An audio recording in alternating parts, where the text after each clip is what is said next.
اور تم اس عورت جیسے نہ ہو جاؤ جس نے مضبوط کرنے کے بعد اپنا سوت توڑ کر ٹکڑے ٹکڑے کر ڈالا۔ یہ بڑی اہم ترین بات ہے۔ انکاثن کا مطلب ہوتا ہے ٹکڑے ٹکڑے۔ یہ ایک عورت کا ذکر ہے، اس کا نام خرقہ تھا، جو مکہ میں رہتی تھی۔ وہ دن بھر سوت کاٹتی، پھر توڑ توڑ کر پھینک دیتی، سارا دن سوت کاٹتی۔ سوت ہوتا ہے نا، وہ دھاگا بنا کر کپڑا بناتے ہیں، اور وہ سوت جو ہے وہ بناتی رہتی تھی، سارا سارا دن کرتی، اور پھر رات کے وقت کیا کرتی، شام کے وقت اس کو توڑ دیتی۔ ابو بکر بن حفص سے روایت ہے کہ سعدی سعیدی سعید سعیدیہ اسیدیہ دیوانی ایک عورت تھی، سعیدیہ اسیدیہ ایک عورت تھی دیوانی، جو بالوں کو اور سوت کو جمع کرتی اور کاٹ کر پھر توڑ دیتی۔ اس کے بارے میں اللہ تعالیٰ نے یہ آیت نازل فرمائی کہ تم مکہ کی اس دیوانی عورت کی طرح مت ہو جاؤ۔ اس مثال میں اس طرف اشارہ ہے کہ عقل و ہوش والے مرد اپنی قسمیں نہیں توڑتے ہیں، اور جو لوگ ایسا کرتے ہیں وہ احمق اور ناسمجھ عورتوں کی طرح عورتوں کے زمرے میں شامل ہو جاتے ہیں۔ جو شخص عہد توڑتا ہے دراصل اپنی رائے اور اپنا ارادہ بدلتا ہے۔ اس کی مثال اس کمزور عورت کی طرح ہے جو محنت کرتی ہے، بار بار سوت کاٹتی ہے، لیکن ٹکڑے ٹکڑے کر دیتی ہے، یعنی ایک ایسا کام کرتی ہے جس کا اسے کوئی فائدہ نہیں۔ سارا دن لگ لگ کر ایک ایک دھاگے کو الگ الگ کر کے وہ لگی رہتی ہے، محنت کر کر کر کر کر کے آخر میں پھر اس کو بالکل ختم کر دیتی ہے۔ اللہ رب العزت نے آیت کے اگلے حصے میں فرمایا کہ تتخذون ایمانکم دخلا بینکم، تم اپنی قسموں کو آپس میں فریب کا ذریعہ بناتے ہو۔ جو ناجائز بات ہے اس کو دخل کہتے ہیں، یعنی کہ دخلا بینکم، یعنی کہ تم اپنی قسم کیوں اٹھاتے ہیں دوسرے کو فریب دینے کے لیے؟ اللہ تعالیٰ فرماتے ہیں ان تکون امت ہی اربا من امہ، تاکہ ایک گروہ دوسرے گروہ سے زیادہ بڑھ جائے۔ یعنی تمہاری یہ حالت نہیں ہونی چاہیے کہ تم پختہ قسمیں اٹھاؤ پھر موقع اور حالات کی تلاش میں رہو۔ بس ایسا نہیں ہونا چاہیے کہ اگر معاہدہ کرنے والا کمزور ہوا اور مخالف فریق پر کوئی طاقت اس کے پاس آ گئی تو معاہدے کو پورا کرے، وہ معاہدے کو پورا کرے، مگر کس قسم اور معاہدے کی حرمت اور تعظیم کی خاطر نہیں، بلکہ اپنی بے بسی کی بنا پر وہ پورا کر رہا ہے۔ اور اگر معاہدہ کرنے والا طاقتور ہو اور معاہدہ توڑنے میں اسے کوئی دنیاوی مصلحت نظر آتی ہو تو اسے توڑ ڈالے، دنیا کا فائدہ نظر آتا ہو تو اس معاہدے کو توڑ ڈالے، اور اللہ تعالیٰ کے ساتھ کیے عہد کی پرواہ نہ کرے۔ یہ سب کچھ خواہش نفس کی تابع ہو جائے انسان، اور اسے اللہ تعالیٰ کی مراد، اللہ تعالیٰ اللہ تعالیٰ کا اللہ تعالیٰ کی رضا، اس کو کوئی فائدہ، اس کو وہ نہ حاصل کرنا چاہے، بلکہ اس معاہدے کو توڑ ڈالے، یعنی دنیا کا مال وہ زیادہ سمجھتا۔ اور آج یہی معاملہ ہے، اگر کوئی انسان کمزور ہے اور وہ کسی کو قرض دے دیتا ہے یا کسی کی کوئی مدد کر دیتا ہے، تو وہ آخر میں ایٹ دا اینڈ ملتا کیا ہے کہ ہم اس نے کیا کر لینا، ہمارا کیا بگاڑ لینا ہے، بس نہیں واپس کرتے۔ آج یہ بات ہمارے معاشرے میں بہت عام ہو گئی ہے۔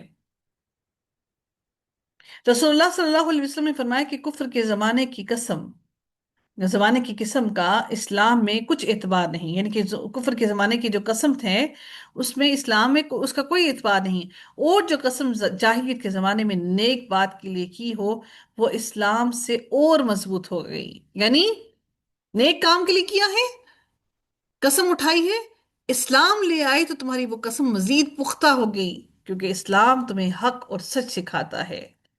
رسول اللہ صلی اللہ علیہ وسلم نے فرمایا کہ کبیرہ گناہ اللہ تعالیٰ کے ساتھ شرک کرنا، والدین کی نافرمانی کرنا، کسی کی ناحق جان لینا، اور یمین غموس یعنی قصدن چھوٹی قسم کھانا، یہ کبیرہ گناہ ہیں۔ یمین غموس جو ہے، یمین غموس، یہ جھوٹی قسم کو کہا جاتا ہے۔ نافع بیان کرتے ہیں کہ جب لوگ یزید بن معاویہ کی بیعت توڑنے لگے تو سیدنا عبداللہ بن عمر نے، حضرت عمر کے جو بیٹے تھے حضرت عبداللہ بن عمر نے اپنے تمام گھر والوں کو جمع کیا اور اللہ تعالیٰ کی تعریف کی، اور اس کے بعد فرمایا ہم نے یزید کی بیعت اللہ تعالیٰ اور اس کے رسول کی بیعت پر کی ہے، اور میں نے رسول اللہ صلی اللہ علیہ وسلم سے سنا ہے، آپ صلی اللہ علیہ وسلم نے فرمایا ہر غدار کے لیے قیامت کے دن ایک جھنڈا گاڑا جائے گا اور اعلان کیا جائے گا کہ یہ غدار فلاں بن فلاں کا ہے۔ اللہ تعالیٰ کے ساتھ کسی کو شریک کرنے کے بعد سب سے بڑا جو غدر ہے، کہ غدر کیا ہے کہ اللہ تعالیٰ اور اس کے رسول کی بیعت کسی کے ہاتھ پر کر کے توڑ دی جائے۔ یاد رکھو تم میں سے کوئی یزید کی بیعت نہ توڑے اور اس بارے میں حد سے نہ بڑھے، کیونکہ میرے درمیان اور اس یزید کے درمیان رسول اللہ صلی اللہ علیہ وآلہ وسلم کی بیعت ہے۔ آپ کو علم ہوگا کہ حضرت عثمان غنی رضی اللہ تعالیٰ عنہ کو جو شہید کیا گیا، اور پھر جب حضرت علی رضی اللہ تعالیٰ عنہ جب خلیفہ منتخب ہوئے، اور اس وقت بہت سے صحابہ کرام نے نبی حضرت علی رضی اللہ تعالیٰ عنہ کے ہاتھ پر بیعت نہیں کی۔ کیوں؟ کیونکہ وہ ان سے یہی کہہ رہے تھے کہ پہلے حضرت عثمان غنی رضی اللہ تعالیٰ عنہ کے قاتلوں کو سزا دی جائے، پھر ہم بیعت کریں گے۔ جبکہ حضرت علی رضی اللہ تعالیٰ عنہ نے کہا، فرمایا کہ پہلے تم میرے دست و بازو بنو، میری مدد کرو، کیونکہ میں کمزور ہوں، مجھے طاقت دو تاکہ میں ان کا مقابلہ کروں، ان کو میں سزا دے سکوں۔ اب وہ بیعت کر لیتے تو وہ بیعت کرنا دونوں طرح سے مصلحت دیکھیں، کہ بیعت کر لینے کے بعد پھر وہ ہر لحاظ سے ان کے تابع تھے، ہر لحاظ سے پھر وہ انکار نہیں کر سکتے تھے کسی بھی معاملے کے اندر۔ اور انہی کے اندر حضرت امیر معاویہ جو ہیں، وہ بھی ان میں شامل تھے جنہوں نے بیعت نہیں کی تھی، وہ بھی اس بات میں شامل تھے۔ اور حضرت عائشہ رضی اللہ تعالی عنہا جو ہیں، انہوں نے بھی یہ ڈیمانڈ کی تھی کہ پہلے ان قاتلوں کو لے کر آیا جائے۔ تو یہ تمام کی تمام معاملات جو یہ پولیٹیکلی ایشوز کریٹ ہوئے صحابہ کرام کے درمیان، یاد رکھیے گا دین، ایمان اور اسلام اور اللہ تعالیٰ کا حکم اور پولیٹیکلی جو پرابلمز ہوئے، وہ دونوں چیزیں بالکل الگ الگ ہیں۔ ان کا آپس میں ایک نظریاتی تفرقہ تو ہو سکتا تھا تمام صحابہ کرام کا، لیکن جہاں ایمان کی اور دین کی بات آئی، وہاں پر سارے کے سارے صحابہ کرام متفق تھے۔ آج بدقسمتی سے آج ہمارا معاملہ کیا ہو گیا کہ آج ہمارے درمیان میں جو تفرقہ پڑا ہے وہ ہمارے ایمان پر پڑا ہے۔ آج ہمارے درمیان میں جو تکرار آئی ہے وہ ہمارے ایمان پر تکرار آئی ہے۔ آج ہمارے ویوز تبدیل ہونے کے ساتھ ساتھ ہمارے ایمان کی جو حالتیں ہیں وہ بھی بدل گئیں۔ کیوں؟ اگر یہ نہ بدلتی ہماری حالتیں تو ہم آج بہت طاقتور ہوتے۔ ہم نے وہ فرقہ واریت کو اتنا زیادہ طول دے دیا کہ وہ فرقہ واریت اتنی بڑھا لی تاکہ ہم دوسرے فرقے کی طرف مڑ کر بھی نہ دیکھیں۔ ہم نے وہ دلوں کے اندر وہ نفرتیں ڈال لیں، پیدا کر لیں۔ صحابہ کرام کے دلوں میں نفرتیں نہیں تھیں ایک دوسرے کے لیے، ان کے دلوں میں ایک دوسرے کے لیے عقیدت، محبت اللہ اور اس کے رسول کی وجہ سے موجود تھی۔ میں نے جیسے کہا یہ ساری پولیٹیکلی ایشوز تھے، تو اس کے ساتھ جہاں قرآن کی، دین کی بات آئی، they were united at that time, at that place۔ آج اگر مسلمان اس بات کو سمجھ لیں تو یقیناً پوری دنیا کے اندر مسلمان ایک ایسی طاقت ابھر کر سامنے آئے کہ جن کا مقابلہ کوئی نہ کر سکے۔ اور یہی بات غیر مسلم نہیں چاہتے، یہی بات وہ نہیں چاہتے کہ ہم متحد ہو جائیں۔ اور آج ہم مسلمان، ہم لوگ اپنی جیبوں کو بھرنے کے لیے وہ غیر مسلم سمجھ گئے کہ مسلمانوں کے آگے صرف اور صرف پیسہ اور دنیا کی زندگی رہ گئی، اور انہوں نے ہمیں پیسہ کمانے کے چکروں میں ڈال دیا، ہم ایمان کہیں بہت دور چھوڑ آئے۔ انما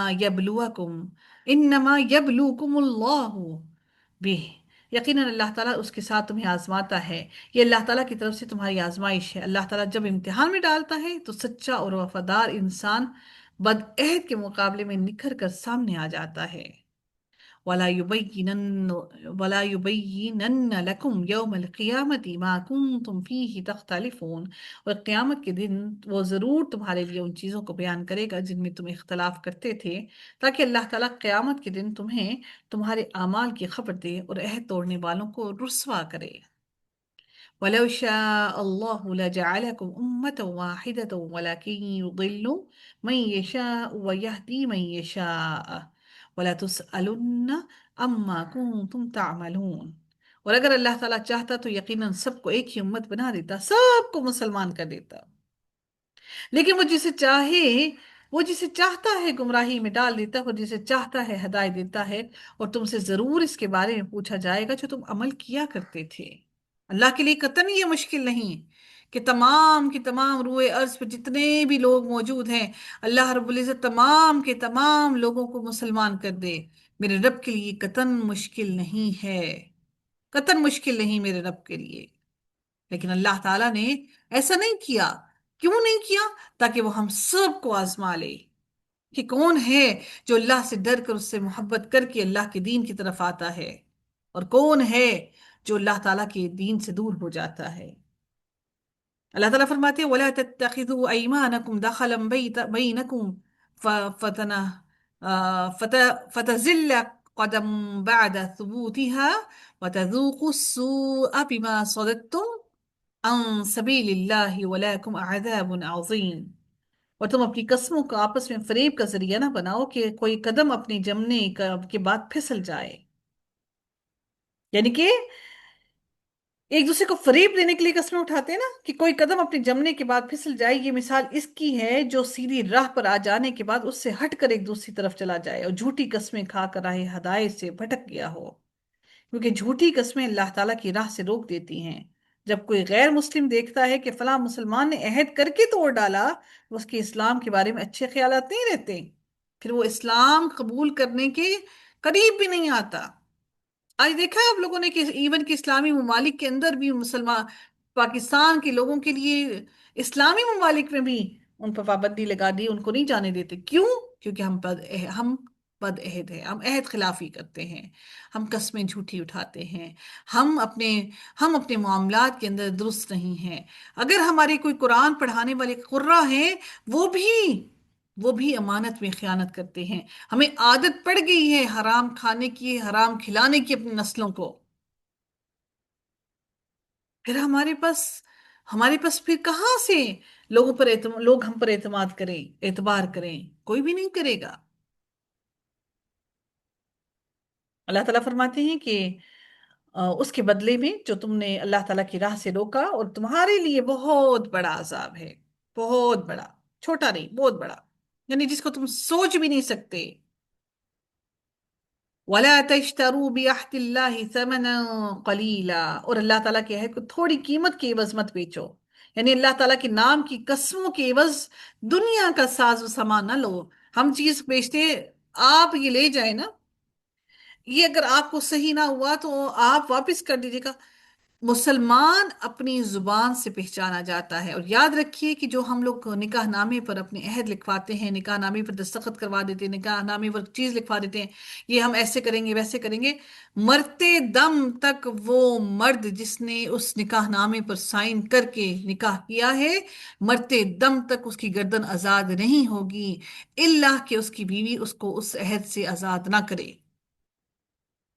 ہم صرف نکاح کرنے کی خاطر بہت سے عہد جو ہے وہ ہم لکھوا لیتے ہیں، لیکن اگر وہ عورت چاہے تو اپنے اس شوہر کی اس بدعہدی کی وجہ سے اپنا نکاح توڑنا چاہے تو وہ توڑ سکتی ہے، اس پر کوئی مداوع نہیں۔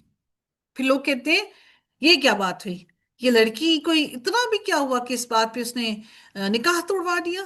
تو وہ جو انسان جو بدعہدی کر رہا ہے، اگر وہ مومن ہے تو وہ اپنی زبان کا پکا کیوں نہیں؟ اس نے بدعہدی کیوں کی؟ ہم کیا کرتے ہیں جب اپنا سٹیٹس کانشیس ہوتے ہیں اور اپنے ایک سٹیٹس کو بتانے کے لیے، لوگوں کو دکھانے کے لیے بہت پڑھی لکھی بہو لے آتے ہیں، وہ جاب کرتی ہیں، جاب ہولڈرز ہیں، کوئی انجینئر ہے، کوئی ڈاکٹر ہے، کوئی اپنی فیلڈ کے اندر ایکسپرٹ ہے، جب وہ شادی ہو جاتی ہے، بچے پیدا ہوتے ہیں، بس یہ سارا کچھ اپنا سارا کیریئر چھوڑو، گھر میں بیٹھ جاؤ۔ جب آپ نے وہ شادی کی تھی، آپ کو سب کچھ علم تھا، آپ کو یہ بھی پتا تھا کہ شادی کرنے کے بعد بچے پیدا ہوں گے، یا پھر آپ کے یہیں سے محلے سے کسی کے بچے اٹھا کر پلے پلائے بچے لے آئیں گے۔ کیا آپ کو یہ علم نہ تھا؟ سب کچھ علم تھا۔ Why you were not fully prepared for your future؟ آپ نے وہ تمام پروس اینڈ کونس اپنی آنکھوں کے سامنے کیوں نہیں رکھے؟ کوئی حق نہیں پہنچتا کسی کو کہ کسی کی بیٹی کے ساتھ، کسی کی بہن کے ساتھ اس طرح سے اس کا استحصال کیا جائے، ساری زندگی کی اس کی محنت کو ضائع کر دیا جائے۔ پھر ایٹ دا اینڈ خواتین اپنی ساری زندگی کی محنت کو ایک سائڈ پہ رکھ کر اپنے گھر کو بچانے کی خاطر سب کچھ چھوڑ دیتی ہیں۔ تو یاد رکھیے، ایسے مرد روز قیامت اللہ تعالیٰ کے سامنے کھڑے ہوں گے اور ان کی گردنیں آزاد نہیں ہوں گی، کیونکہ ان کی بیویوں نے ان کی گردنوں کو آزاد نہیں کیا۔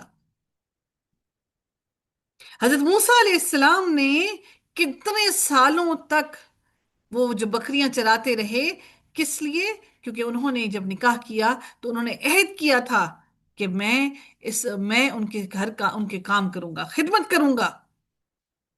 جو لوگ گھر داماد بن جاتے ہیں، جو لوگ سمجھتے ہیں کہ ہم گھر داماد بن جائیں گے، اس وقت نظر آ رہا ہوتا ہے ہمارے پاس جائیداد آ جائے گی، ہم ان کی بیٹی کو کسی طرح سے شادی کر لیں۔ شادی کرنے کے بعد بیوی کو لے کر رفو چکر ہو جاتے ہیں۔ اب تمہیں گھر بچانا ہے تو ماں باپ کو چھوڑ دو۔ اس وقت عقل کہاں تھی جب تم نے نکاح کیا؟ اس وقت دماغ کہاں تھا جب تم نے نکاح کیا ان تمام شرائط پر؟ آج تمہیں اپنی انا اور اپنا تکبر اور اپنا آپ یاد آ رہا ہے؟ تب کہاں تھے؟ ہمارا دین بالکل سیدھا ہے، اس میں کوئی نفاق منافقت نہیں ہے، لیکن ہمارے دلوں میں منافقت ہے۔ اللہ رب العزت مزید اگلی آیت میں ارشاد فرماتے ہیں، ما عندکم ينفدوا وما عند اللہ باق ولا نجزين الذين صبروا أجرهم بأحسن ما كانوا يعملون۔ جو کچھ تمہارے پاس ہے وہ ختم ہو جائے گا، اور جو کچھ اللہ تعالیٰ کے پاس ہے باقی رہنے والا ہے۔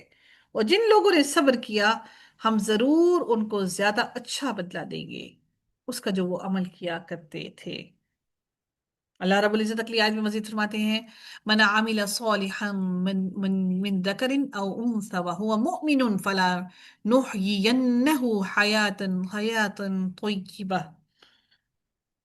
جو شخص نیک عمل کرے، خواہ مرد ہو یا عورت، اور وہ مومن ہو تو اسے ہم ضرور زندگی دیں گے، پاکیزہ زندگی، اور ہم ضرور بدلے میں ان کا اجر زیادہ اچھا دیں گے جو وہ عمل کرتے تھے۔ رسول اللہ صلی اللہ علیہ وسلم نے فرمایا، بے شک اللہ تعالیٰ کسی مومن سے ایک نیکی کا بھی ظلم نہیں کرے گا، دنیا میں اسے اس کا بدلہ عطا کیا جاتا ہے اور آخرت میں بھی اسے اس کا بدلہ عطا کیا جائے گا، اور کافر کو دنیا میں ہی بدلہ عطا کر دیا جاتا ہے جو وہ نیکیاں اللہ تعالیٰ کی رضا کے لیے کرتا ہے، یہاں تک کہ جب آخرت میں فیصلہ ہوگا تو اس کے لیے کوئی نیکی نہ ہوگی جس کا اسے بدلہ دیا جائے۔ آپ دیکھتے ہیں ان کی زندگی عیش و عشرت میں مزے، سارا کچھ نظر آ رہا ہوتا ہے، اس لیے کہ اللہ تعالیٰ نے ان کو صرف دنیا عطا کی۔ اگر اللہ تعالیٰ نے کہیں نہ کہیں ہماری پکڑ کر رکھی ہے، کہیں نہ کہیں کسی آزمائش میں مبتلا ہیں، تو یقیناً اللہ تعالیٰ ہمیں ہمارے اجر و ثواب کو آخرت کے لیے بھی بچا کر اللہ نے رکھا ہے۔ بڑی اہم ترین آیت، فَإِذَا قَرَأْتَ الْقُرْآنَ فَاسْتَعِذْ بِاللَّهِ مِنَ الشَّيْطَانِ الرَّجِيمِ۔ اللہ تعالیٰ نے یہ تمام باتیں ایکسپلین کرنے کے بعد، اللہ تعالیٰ نے سکون دل کی، اطمینان قلب کی، سکون نفس کی، یہ تمام باتیں اور اجر و ثواب کی تمام باتیں بیان کرنے کے بعد اللہ تعالیٰ نے کہ اب یہاں پر اس بات کرنے کی حکمت کیا تھی کہ اللہ تعالیٰ نے فرمایا کہ پس جب آپ قرآن پڑھیں تو شیطان مردود سے اللہ تعالیٰ کی پناہ مانگیں۔ اعوذ باللہ من الشیطان الرجیم پڑھنا لازم ہے، فرض ہے، واجب ہے، لازم ہے، یہ اللہ نے قرآن میں کہہ دیا۔ آپ اگر قرآن پڑھ رہے ہیں، اگر بیچ میں دنیا کی بات شروع ہوئی تو آپ جب واپس اپنا سلسلہ توڑیں گے، تعوذ کو پڑھ کے آپ واپس قرآن کو پڑھنا شروع کریں گے۔ کیوں؟ کیونکہ انسان جب قرآن پڑھتا ہے تو شیطان بھی ساتھ بیٹھا ہوتا ہے، فرشتے تو سن رہے ہوتے نا، شیطان بھی ساتھ بیٹھا ہوتا ہے۔ کیوں؟ تاکہ وہ تمہارے دلوں میں وسوسوں کو ڈالے اور تمہیں راہ راست سے ہٹا کر تمہیں گمراہی کے اندھیروں کی طرف ڈالے، اور تمہیں اس قرآن سے ہدایت نہ حاصل کرنے دے۔ اس لیے اللہ تعالیٰ نے نبی اکرم صلی اللہ علیہ وسلم کو حکم دیا کہ جب آپ قرآن کی تلاوت کریں تو اللہ تعالیٰ کے ذریعے مردود شیطان کے وسوسوں سے پناہ مانگیں، تاکہ وہ آپ کے دلوں کے اندر وسوسے نہ ڈالے، شبہات کو نہ ڈالے۔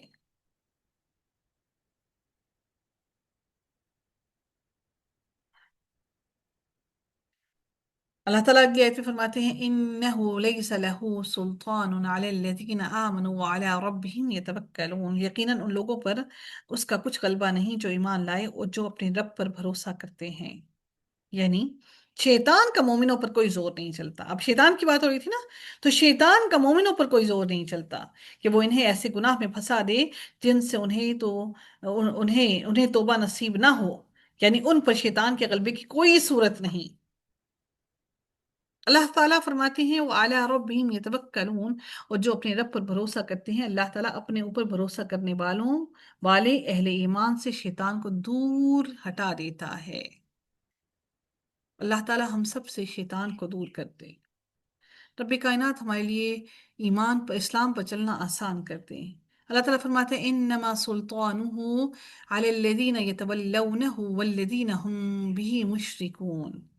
اس کا زور تو صرف انہی پر چلتا ہے جو اس سے دوستی رکھتے ہیں اور جو اس اللہ تعالیٰ کے ساتھ شریک کرنے والے ہیں.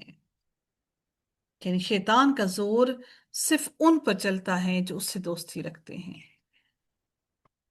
جو شیطان سے دوستی نہیں رکھتا، شیطان کا ان پر کوئی زور نہیں چلتا. جو ہم قرآن کی کلاسز سے دور ہوتے ہیں، عمل سے دور ہوتے ہیں، نمازوں سے دور ہوتے ہیں، ذکر اذکار سے دور ہوتے ہیں، تو شیطان ہمارے اوپر غلبہ کر رہا ہے. تو ہمیں چاہیے بار بار اپنے ایمان کو ٹٹولیں، بار بار اپنے آپ کو ٹٹولیں، بار بار اس جنگ میں اپنے آپ اسلحہ لے کر کھڑے ہو جائیں کہ ہم شیطان مردود کو کامیاب نہ ہونے دیں. وآخر دعوانا الحمد لله رب العالمين صلى الله تعالى على خيره خلقه أجمعين برحمتك يا أرحم الراحمين. سبحانك اللهم وبحمدك نشهد لا إله إلا أنت نستغفرك ونتوب إليك. السلام عليكم ورحمة الله وبركاته.